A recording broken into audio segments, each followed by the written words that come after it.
If you haven't seen my video on my Warriors playoff prediction, I stated that the Denver Nuggets are the best possible first-round opponent for the Warriors, and I'm so stoked that these two teams are matched up. The Warriors ended off the regular season as the hottest team in the league, going 5-0, and were able to retain the number 3 seed in the West, which is going to pay dividends. And today, I'll be going in depth into what this Golden State and Denver series is going to look like. First off, it's a no-brainer. Any team that's missing 2 of their top 3 players is a team that you'd love to see in the first round of the playoffs. Once Jamal Murray and MPJ come back healthy next year, this Denver team is definitely going to be in that championship conversation. But for now, they'll be the perfect team for the Warriors to start the 2022 postseason with. Throughout the regular season, Denver actually bested the Warriors 3-1. However, in that first game, the Warriors were without Poole, Clay, and Draymond, and they lost by 3. Then in the second game, it was pretty close overall, but a buzzer beater won the game for Denver. Then in their third game, none of the Warriors' big 3 played at all. Then in the fourth and last game, where the Warriors won, Draymond wasn't playing and it ended with a pool party. All in all, the regular season matchups between the two don't really mean much towards the playoffs because each game was not only pretty close, but also had key players missing. Anyway, next off, let's take a look at the statistics of the Nuggets. You have the reigning MVP Nikola Jokic, who is a beast that's averaging about 27 points, 14 rebounds, and 8 assists. And then following him, you have 5 other players averaging in the mid to low double figures.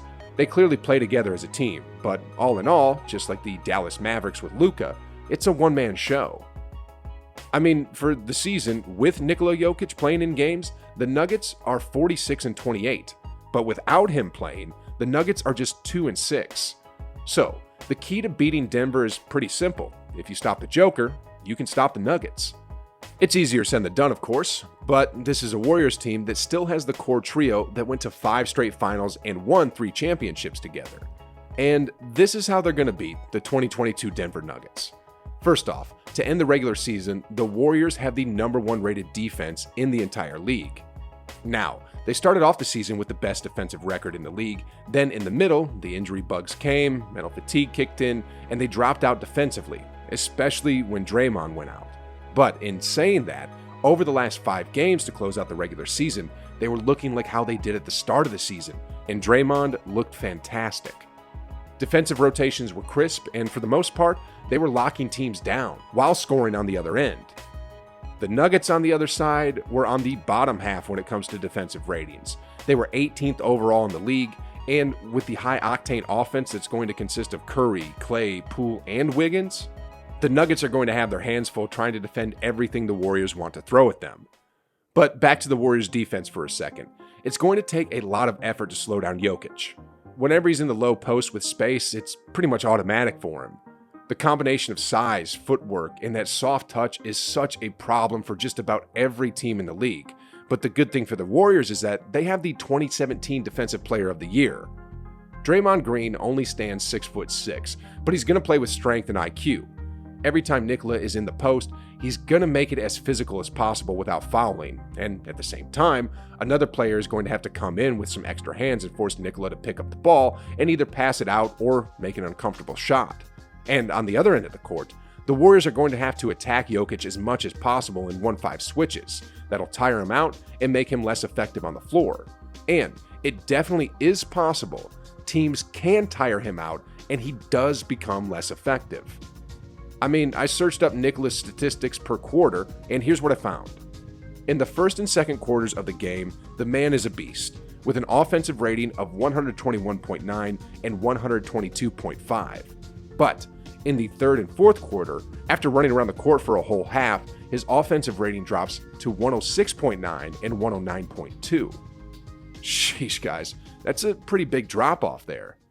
Anyway, like I said earlier, what we're going to see in the series is a lot of 1-5 switches, and the Warriors are going to be constantly exploiting the Joker in these situations. Like here, for example. Here's Curry with the ball in transition. Looney here sets the screen, and then from here on the perimeter, Jokic simply isn't going to be able to keep up with Curry. It's not a 3, but hey, whatever works, right? And it's not just Curry either. I mean, here's Poole on the perimeter. Look how far Jokic is from Looney here.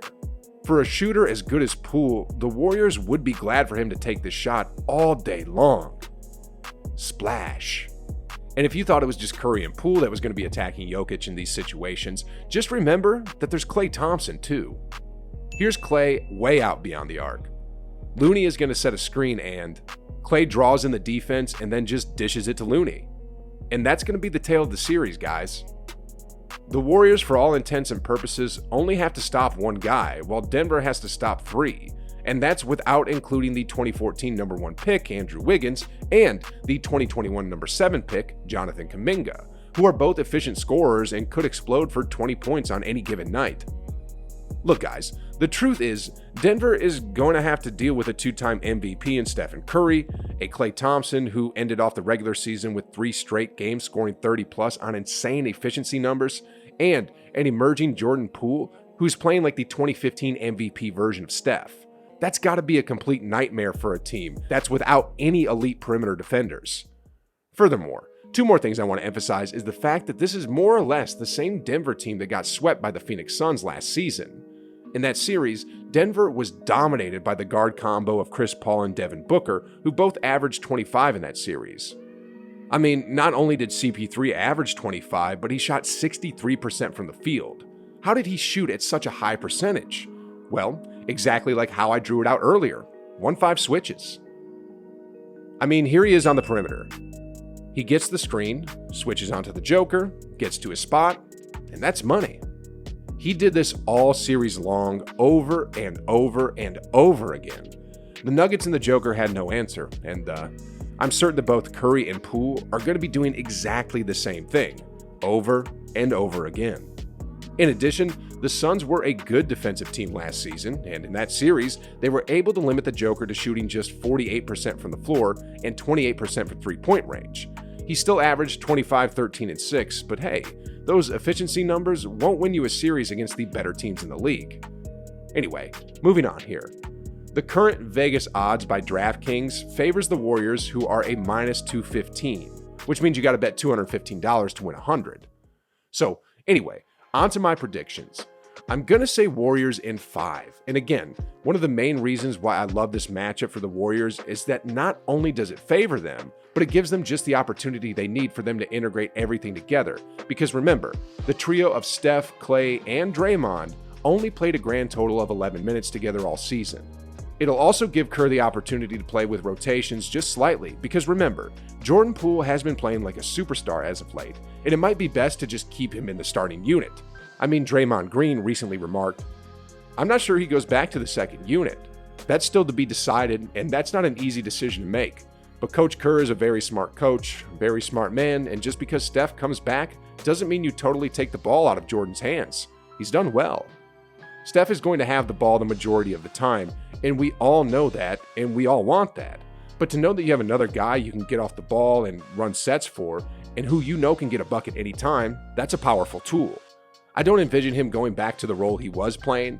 I envision that it's just an added layer to our offense that we didn't have before.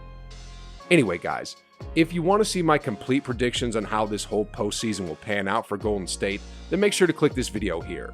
This is the most exciting postseason the NBA has seen in about a decade, in my opinion, and the Warriors are in the midst of it all. So click the video, guys, and like always, I'll see you on the other side.